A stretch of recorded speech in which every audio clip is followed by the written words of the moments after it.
বেশিক্ষণ দাম দেয় না। যদি প্রমাণ চান তো আমি এখানে বসে প্রমাণ দিতে পারবো। কিছু বয়স্ক লোক দেখা যায়, যদি ওনারা স্বীকার করে তাহলে প্রমাণ হবে। যার কাছে জীবন যৌবন পুরাটা হারায় ফেলছে, বিলায়া দিছে, ওনার কাছে গেলে এখন উনিও বিরক্ত না, মনে হয় বোঝা হয় না? হ্যাঁ, অথচ জীবন যৌবন কার কাছে দিছে? ওনার কাছেই। ঠিক না? এটা সত্য জিনিস। উনিও এখন বিরক্ত হয়। ঠিক না? আবার আপনিও বিরক্ত হন। ঠিক না? দুটোই তো ঠিক। আপনিও বিরক্ত হন, উনিও কি বিরক্ত হন। দুনিয়ার দাম কতক্ষণ? আসল দাম হলো আল্লাহর কাছে।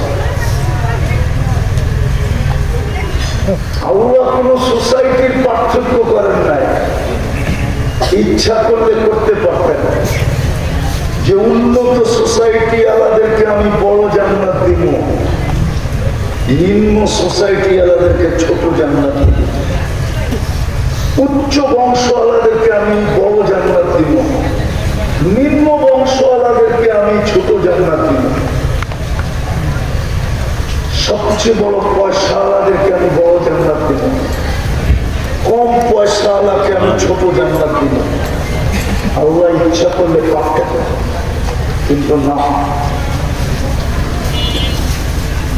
আল্লাহ বলছে যে দামি হবে, বেলাল দামি হবে। তো বেলাল যদি দামি হয়, বেলাল রাদিয়াল্লাহু তাআলা আনহু আল্লাহর ঘোষণা দিয়া দিয়েছেন যে আল্লাহর রসুলের গোরাকের রশি টানতে টানতে আল্লাহর রসুলের আগে জান্নাতের গেটে পৌঁছবে।